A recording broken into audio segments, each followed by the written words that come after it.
Protesters from other states are joining the fight in Wisconsin. People from as far away as Detroit throwing their support for and against the budget bill. It comes to the limit that it's just busting the unions. There's no reason that they shouldn't bargain for conditions of employment. No reason they shouldn't bargain for wages. This is a message that is being sent from Wisconsin to the state houses across the land that there is a remedy to these organized rallies that include sundry public sector unions and even organized anarchists. While out-of-towners flock to Wisconsin for the budget battles, the state's Democrats, well, they're still out of the state. They're hiding out, apparently in a hotel somewhere in Illinois, delaying the vote. Well, the war in Wisconsin stirring up strong feelings all around the country, both for and against labor unions. Unions have long been a strong backer of the Democratic machine in this country, no doubt, but their influence is slowly being chipped away. Take a look. In 1960, union workers made up 31% of the U.S. workforce. By 2010, that number was down to 12%. So is the battle in Wisconsin really a fight over political influence in America? Let's bring on our political panel, Frank Donatelli, GOPAC chairman, and Nancy Skinner, syndicated radio talk show host and former Democratic congressional and Senate candidate in Illinois. Thanks for joining us. Thank you. You bet. Frank, let's begin with you. What is this battle really about? Is it labor unions versus government, union workers versus private sector workers, or is it a political issue, Democrats versus Republicans? Well, I don't think it's any of those, Heather. You've got two problems here. You've got a long-term problem and a short-term problem. The long-term problem is that because public employee unions have a stranglehold over vital public services and threaten to shut down those services like the teachers are in Wisconsin, and because the state in Wisconsin collects tens of millions of dollars of union dues, there's an imbalance in negotiation. And so governors of both parties have been forced to cave into these kinds of contracts that are bankrupting the state. The short-term problem is that the state of Wisconsin is broke, and the governor has promised to do something about it. It's not too much to ask public employees to do what the rest of us do, which is to contribute to their benefits and to their pension requirements. Nancy, I would ask you the same question. Is this a matter of shared sacrifice, or what do you think this battle is really about? Really, great question. What is this about? I think this is about an ideological stance taken by this new breed of GOP governors, newly elected, that is not looking at the facts. A lot of people are talking about the unions and the unfairness of that, but what we're not talking about is the fiscal, I'll call fiscal stupidity of these moves. When you don't have jobs, when you have, businesses are sitting on trillions in cash right now. Businesses, Scott Walker's giving huge tax cuts to businesses. They don't have the demand. So to further cut people who can't afford to buy stuff is bad business. Now, you mentioned Detroit in your setup piece. Something even worse, stupider in fiscal terms is going on in Michigan. We have a new Republican governor, Rick Snyder, who 2 days ago announced his budget. We had invested a bipartisan vote, almost unanimous, in the film industry 2 years ago. Huge movies are being made. Studios moved here. Everyone did what they were told to do. They reinvented themselves. They went to film school, laid off auto workers, single mothers, opened up every new business, prop shops, dog trainers, everything. He came in 2 days ago and killed that cut that was promised till 2015.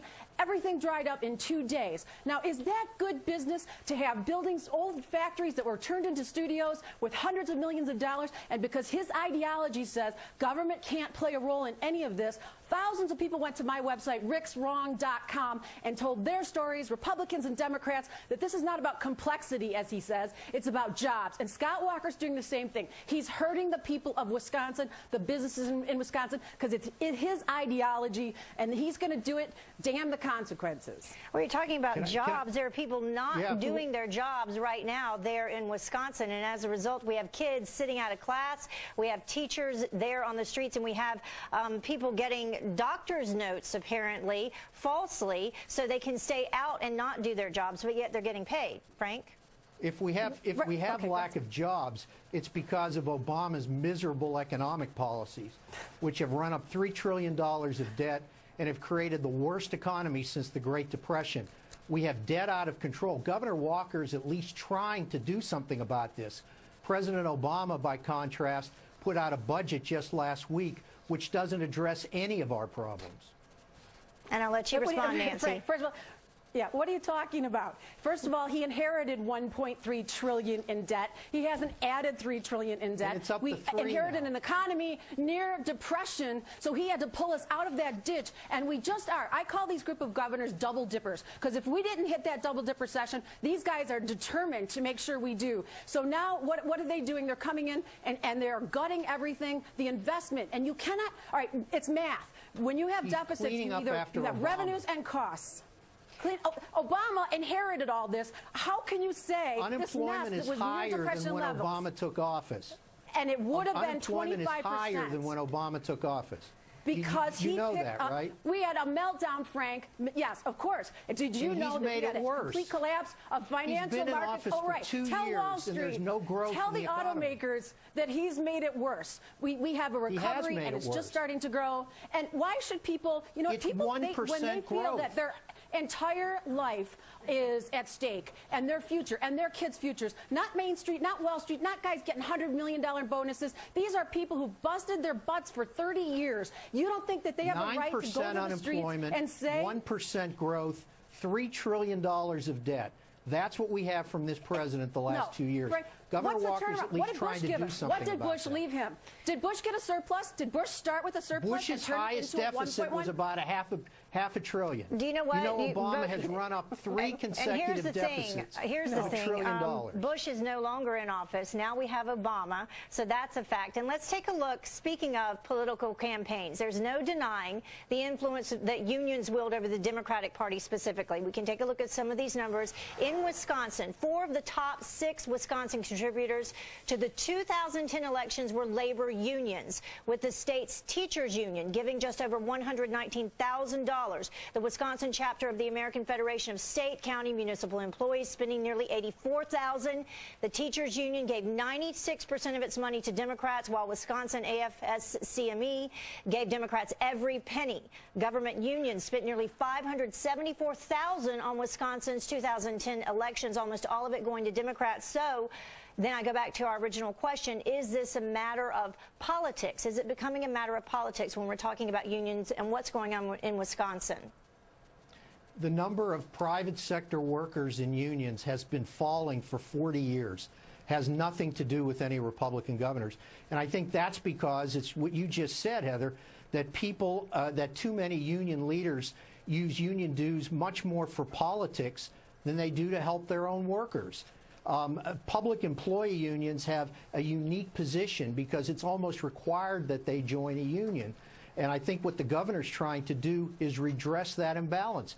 They can still have a union, they can still bargain for wages, but they cannot hold up governors of both parties for very, very bad arrangements, which is what Wisconsin's inherited now. Let's go back to that. Heather, I agree with you. There's no secret that unions have supported mostly Democrats, and that huge corporations and Wall Street have supported Republicans. It's this ideological thing. So what are these governors doing? They are giving tax breaks, more tax breaks in Wisconsin, $176 million in tax breaks, even though their deficit's $130 million. That's it. So if you have a deficit, why are you giving tax breaks to businesses?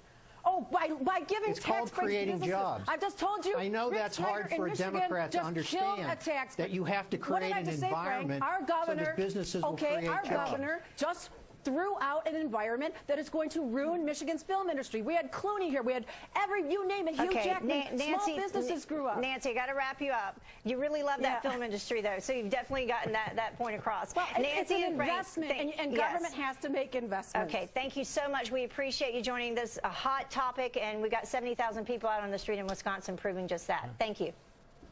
Thanks, Brad.